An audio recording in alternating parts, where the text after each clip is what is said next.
Maraming salamat sa ipinakita ninyong pagkaiso. To be brave, to be here today, to express our protest.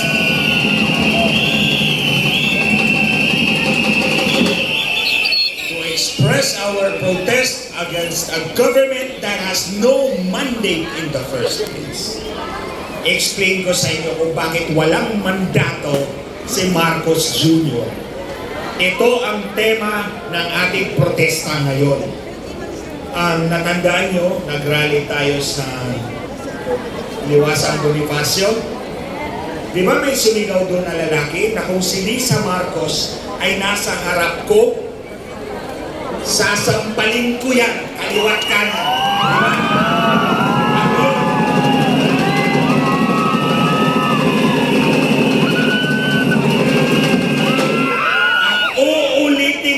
Uli. Kung si Lisa Marcos nasa harap ko, sasalampalin ko kaliwat kanan 3 times.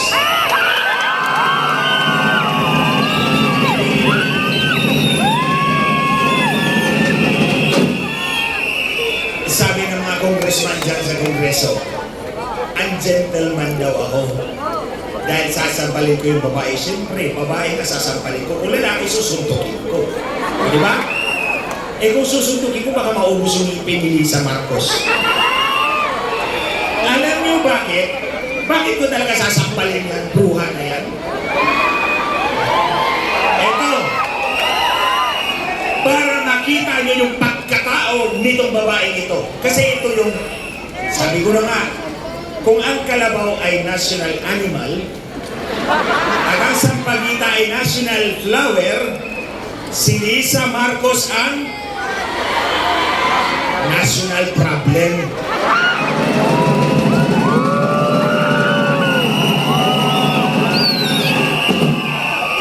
Pwede rin, national palaka. Anyway, minsan, nung kampanya, dyan sa headquarters sa Mandaluyong, nag-meeting kami. Marami kami doon. Tapos may Indian na nag-present ng kanyang act. Hilig kasi si Lisa ng mga foreigner. Babae ito. Tapos biglang namatay yung internet. Naputol yung internet connection. So pinatawag niya yung in charge ng internet ng aming floor. Nung dumating, sinakal niya sa harap namin.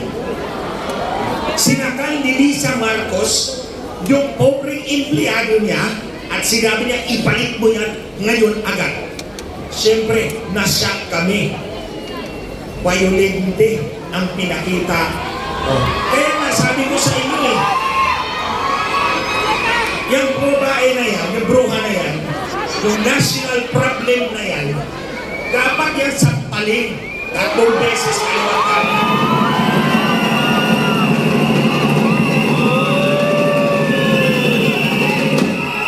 Pero bakit mo ba talaga sampalin yung buwan na yan? Hindi lang sa pagsakal niya sa pobreng empleyadong matapobre talaga sila. Ito yung istorya na palagi kong inuulit sa lahat ng pagkakataon na binibigay po sa akin ng maiso. Naging congressman po ako sa lugar namin. Dumadaan po ako dyan noong 2007, 2010. Nadadaanan ko po yung kalsada na yan palagi. Lunes, Martes, Miyerkules. Kasi pumapasok ako sa kongreso. Huwebes hanggang Linggo, uwi ako sa amin. Inaatupag ko yung aking mga constituents. Tulad din ng mga congressman nyo. Dati ang congressman dito si Susano. Tama ba ako? Kay Susano itong distrito, di ba? Ani? O, kaibigan ko yun. So, nung dinaya ako ni Smartmatic noong 2010, naging kalaban ako ni Smartmatic. 14 na taon kong kinalaban si Smartmatic na hindi niyo alam. Noong 2016, sumigaw si Marcos na dinaya siya, di ba? Totoo naman talaga dinaya siya ni Smartmatic. So, tinawag nila ako. At sa loob ng 6 na taon, tinulungan ko sila.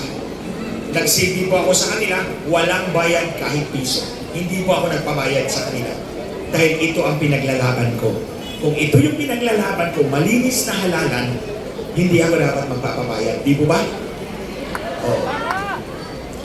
So, nung nag-file na si Marcos ng kanyang certificate of candidacy, tinawag ako ni Lisa. Nag-meeting kami, nag-lunch kami, at sabi niya, pwede ba pumunta ka sa headquarters ng 2 beses lang, kahit 2 beses lang sa isang linggo? Alam ko na gagawin pa rin niya akong panakot kay Smartmatic para hindi sila dayain uli. So ilalagay niya ako sa headquarters para gawing boogeyman. So sabi ko, sige, kahit araw-araw pa ako nandun, walang problema yan. Tapos sabi niya, magkano ipabayad ko sa'yo? Sabi ko, wala ka naman binayad kahit piso sa loob ng 6 na taon, ba't ako magpapabayad ngayon sa'yo? Tapos sabi niya, sige, pag nanalo tayo, gagawin kitang komisyoner ng Comelec. Pagkatapos gawin kitang chairman. Eh syempre natuwa ako. Pagkakataon ko na malinis yung eleksyon natin. Na hindi na ibibenta sa mga politiko na ang kawawa ang taong bayan. At naniwala ako sa promise ni Lisa Marcos. Bakit? Dahil siya naman talaga ang nasusunod. Hindi si Marcos. Oh. Si Marcos, under the saya lang talaga yan. Dakilang under the saya. Walang imig si Marcos kay Lisa Marcos. Kaya nga sabi ko, national problem talaga itong babaeng ito. So, naniwala ako, una, dahil alam niya yung pinaglalaban ko. Pangalawa, dahil alam kong siya ang nasusunod. Marso, habang nangangampanya tayo, unity. Pero si Lisa ayaw niya kay Sara. Yan ang totoo. Plastikan lang yun. So ayaw ni Lisa Marcos kay Inday Sara. So minsan sinabi niya sa akin, actually may meeting ako kay Lisa Marcos at may dalawa din pumasok na mga marites. Nauna pa silang umupo. Sabi ni Lisa, ito paulit-ulit ko, sinulat ko talaga ito para lahat ng sinabi niya, as she pronounced it, yun ang masasabi ko sa inyo. Sabi niya, guys, I have a meeting with the owners of Smartmatic. Oh, may meeting daw siya sa may-ari ng Smartmatic habang nangangampanya tayong lahat. I need 2 technical guys. Yung dalawa, yung marites, ibig kong sabihin. Nung lumingon siya sa akin, dinuro pa ako at sinabi, but not you because they hate you so much. So anong ibig sabihin doon mga kababayan? Nakipagpulong si Lisa Marcos sa may-ari ng Smartmatic at kailangan niya ng 2 technical guys para i-explain sa kanya, ipaliwanag sa kanya, hindi kung paano bibilangin ang boto. Matagal ko nang in-explain yan sa kanya. Naintindihan na niya paano bibilangin ang boto. Kung may doon ang may-ari ng Smartmatic, may 2 technical guys pero hindi ako pwede, anong ibig sabihin doon? Ang pag-usapan ay paano manipulahin ang boto. Paano magnakaw, ang mga magnanakaw, ang tawag ko sa kanila ngayon, snatcher eh. Ang snatcher sa Malacanang. Yan, ang snatcher number 1 si Lisa Marcos. Ang snatcher number 2 si Bongbong Marcos. Oh, snatcher ng boto. Kaya sabi ko sa inyo kanina, walang mandato yung dalawa na yan dyan sa Malacanang. At hindi ako takot na ibulgar to sa publiko dahil totoo ang sinasabi ko.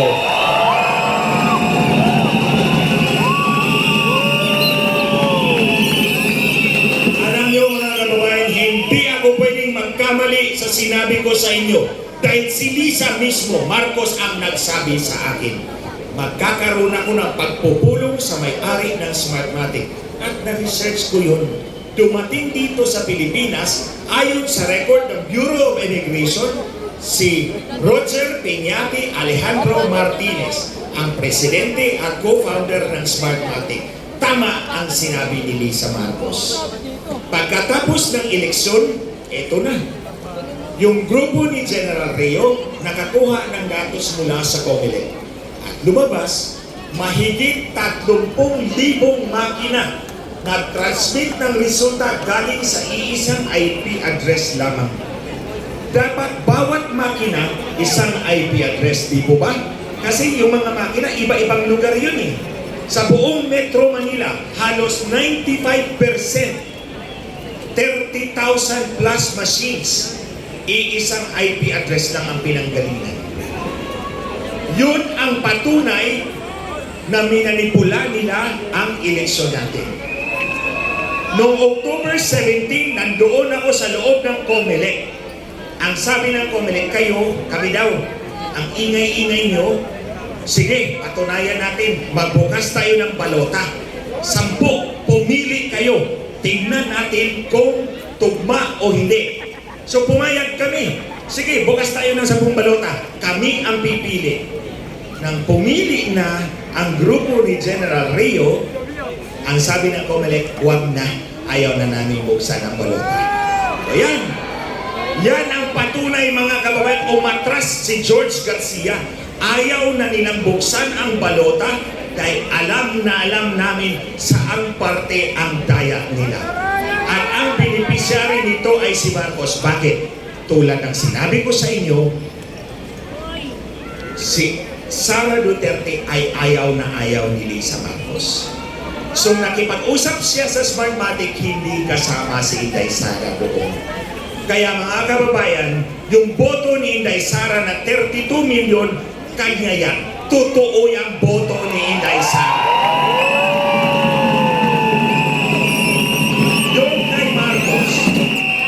Yung kay Marcos, natandaan ko nagpustahan kaming 6 na technical na mga tao doon sa headquarters. Walang lumagpas sa 24 million. Ako, 24 million lang ang estimate ko. Ito yung pinakamataas na boto ni Marcos. Bakit 24 million lang? Dahil incumbent ang kalaban, si Leni Robredo, makakahatak ng maraming boto. Siyempre, bababa ang boto ni Marcos. Pero kay Inday Sara, 32 million. Natakot si Lisa Marcos dyan na kung mababa ang boto ni Marcos, 24 million lang, at si Inday Sara ay 32 million, sino ang titingalain yung leader? Si Inday Sara, di ba? Kasi siya yung mataas ang boto. Takot si Lisa Marcos. Kaya dinagdagan ang boto ni Marcos hanggang dumikit.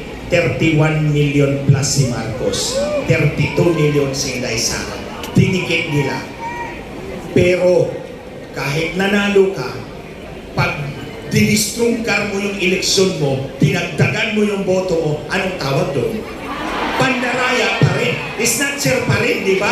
O, snatcher ng boto. Ulitin ko, si Marcos Jr., snatcher number 2. Si Lisa Marcos, the national problem snatcher number 1. O, kasuhan niyo ako.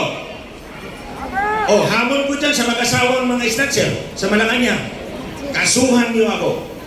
Kaya mga kababayan, nasabi ko yun, na gusto ko sampalin yung bruha na yan, yung Lisa Marcos na yan, kaliwat ka na 3 times.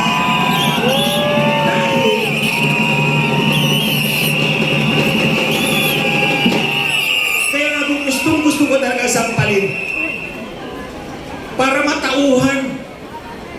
Traidor sa bayan. Traidor sa bayan, wala tayong maaasahan sa kanila. Alam nyo, itong sinabi ko, pangalawang manipulasyon na to. May nauna pa dyan. Ito mga sinasabi ko sa inyo, personal knowledge ko yan. Kasi nandun ako sa kanila, 6 na taon. Oh. Noong unang manipulasyon, nagprotesta pa si Marcos noon. Nadaya siya ni Leni Robredo, di ba? Natandaan nyo, nagprotesta si Marcos. Gusto talaga ni Lisa na iupo ang kanyang asawa at makamtan ang kapangyarihan. Kaya, minanipula niya ang Korte Suprema mismo. Ang Korte Suprema mismo ang minanipula ni Lisa Marcos. Kaya hinahamon ko yung bruha na yan. Kasukasuhan mo ako? Baka kita mabunjak kita dyan.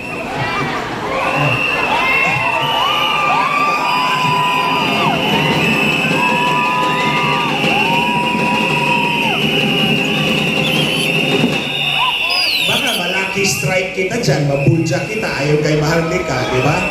Oh. Ito yung una, Minanipula niya ang Korte Suprema. Ang problema, naisahan siya ng kabila. Hindi siya nanalo. Hindi siya nagwagi. Dito sa eleksyon, minanipula niya yung election system. Diyan nagwagi siya. At na-capture niya ang Malacanang. Nakuha niya ang kapangyarihan. So ngayon sa kanila na yung kapangyarihan, mga kababayan, ayaw nang umalis. Ngayon pa lang, nagbabalak na ang mga animal, ang mga hayop dyan.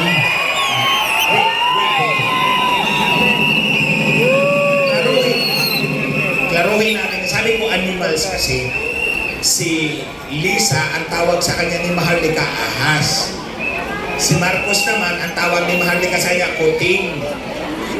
Si Romualdez naman, ang tawag ko sa kanya, pato. Kasi para siyang dakong, para sa pato kung maglakad. So, animal o animals. So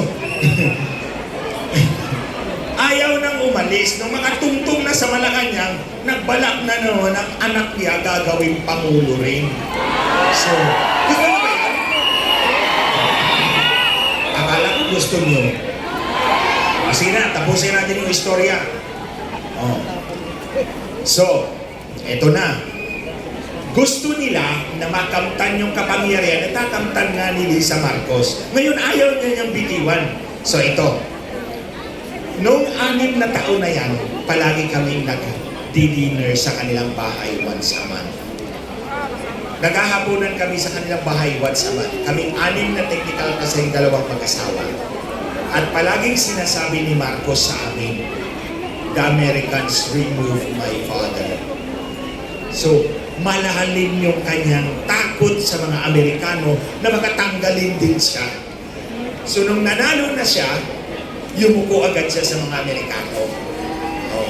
Pero, sa 6 na taon na yan, habang nagprotesta sila, ang China ang nagsuporta sa kanila.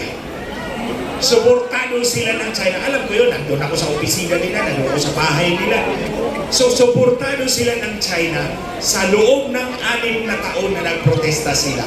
Pero nung nanalo na, sinaksak din sa likod ang China at yumukong sa mga Amerikano. Kasi takot si Marcos na matanggal. So, yun ang una. Yumuko siya sa mga Amerikano, sunod-sunuran sa mga Amerikano para hindi siya tanggalin. That's the first clue. Ayaw nang umalis sa pwesto. Pangalawa, Chacha. Oh, gustong baguhin ang ating saligang batas, di ba? Oh, gustong baguhin ang ating saligang batas para i-extend ang termino o allow him to run for re-election. Papayag pa kayo doon? Yun ang gusto din nilang mangyari. Kasi po, hindi pa qualified ang anak tumakbo presidente sa 2028. Kaya kung por si kaso hindi matuloy ang Chacha, isisingit si Tambaloslos sa 2028 to hold the fort until the son becomes qualified in 2034. Yun. Gusto nyo ba si Tambaloslos ng presidente? Ayaw nyo. May ayuda siya. Kaya nga, mga kababayan, di ba, ayaw nyo doon, namimigay ng ayuda? Ayaw nyo, ha? Hindi dumarating. Okay. Si Tambaloslos na namimigay ng ayuda. Anong dapat itawag natin sa kanya? Hindi. Tambayuda. Si Tambaloslos na namimigay ng ayuda. So dapat itawag sa kanya Tambayuda. Para klaro, di ba? Ayaw natin sa kanya, hindi na talaga mananalo yan, di ba? Hindi talaga mananalo. So ngayon, hindi mananalo. Gusto na naman ni Marcos makipag-away sa China, di po ba? O, yan. Pinoprovoke niya ang China. Kasi kung sakaling magkagulo ang Amerika at ang China, damay tayo. At pag nadamay tayo, anong gagawin niya? Declare emergency rule. Walang eleksyon, siya pa rin ang Pangulo. So yan ang mga senaryo nilang lahat. Ulitin ko ha, nagtangka itong dalawang snatcher na isnatchin yung Vice President, hindi nanalo. Inisnatch nung presidential election nanalo. ngayon ayaw ng bumitiw. Kaya, yumuko sa mga Amerikano para hindi tanggalin, makikipag-away sa China kung sakasakali makadeclare ng emergency rule or i-extend ng termino sa pamamagitan ng Chatsa. In the meantime, walang ginawa para mabago ang buhay ng bawat Pilipino. Di ba ba? Mahal pa rin ang presyo ng bigas. Hindi bumaba sa 20 pesos, di ba? As Atty. Trixie na lang yan ha. Sa kanya yung topic na yan eh. So mahal ang presyo ng isda, ng bigas, ng bili, ng lahat, ng kuryente, ng tubig. Samantalang ito, palaging lumalabas ng bansa, di ba? Nag-i-state visit, official working visit. Tapos na-notice nyo, yung hagdanan ng eroplano, nilalagyan pa ng bulaklak. O, di ba? O, nilalagyan nila ng bulaklak. Napuna ko yan, pinuna ko yan. Oo, alam mo, yung buong hagdanan, dalawang side, nilalagyan ng mga bulaklak. Sa tingin ko, siguro mga 50,000 yung bulaklak na yun. Ang pag-alis bulaklak, pagdating bulaklak, isahin na lang natin yung lahat ng bulaklak na yan, patay na kayo. O, di ba?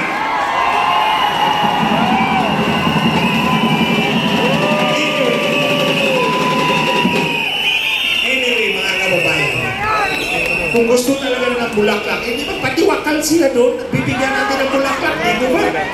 Oh. Pero huwag niyong gamitin yung pera ng taong bayan para bihisan niyo yung hagdanan. Lalagyan niyo ng bulaklak.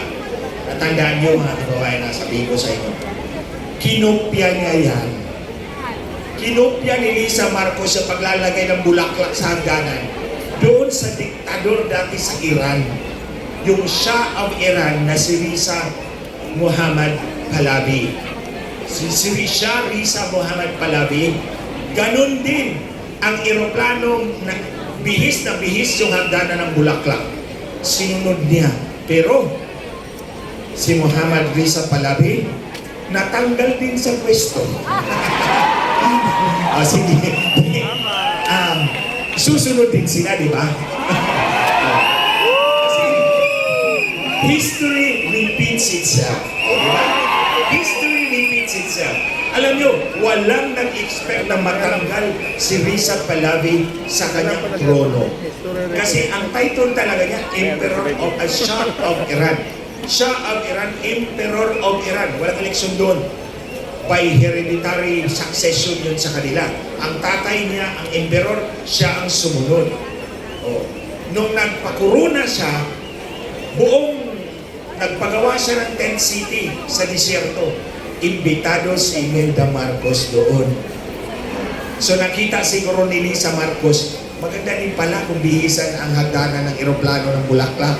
O sige, bihisan mo. Susunod ka rin kay Muhammad Risa Pahlavi. Into exile. Mga kababayan, ito kami mga tagapagsalita sa Maisog. Ako, si Atty. Vic Rodriguez, o biktima rin yun. Si Harry Roque, Atty. Trixie, at mga kasama namin, tinatakot nila. Tinatakot nila, kinakasuhan nila. Nung una akong magsalita sa Maisog Rally sa Davao, pag uwi ko rito, may disbarment case na ako. Pinapatanggal nila yung lisensya ko bilang abogado. Pagsalita ko sa Cebu, pagbalik ko rito, meron akong pangalawang disbarment case. Nung sa Tagum, sinabi ko, bukas, pag uwi ko, meron akong pangatlo. Totoo nga, pag uwi ko, next day, meron akong pangatlong disbarment case. Tapos, sa Dumaguete, sabi ko, bukas, pag uwi ko, meron na naman akong pang-apat. Sure enough, pag kinabukasan, nandun ang Supreme Court sa gate ko. Ang apat na disbarment case. Sa Angeles, sabi ko, baka may panlima na naman ako. Pero tumigil na sila.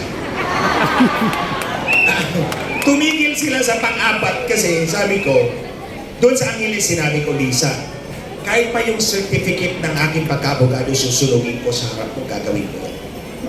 Kasi, yung pagka-abogado ko, mabigat na bagay yun. Pero maliit na bagay lang yan kumpara sa buhay ng bawat Pilipino.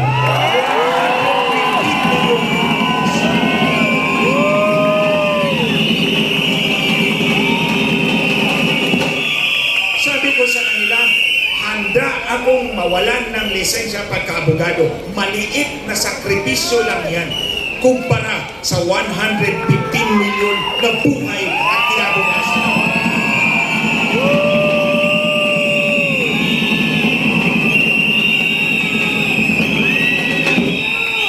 Kaya sabi ko doon, susunugin ko pa yan sa harap mo, pero isama ko yung damit mo.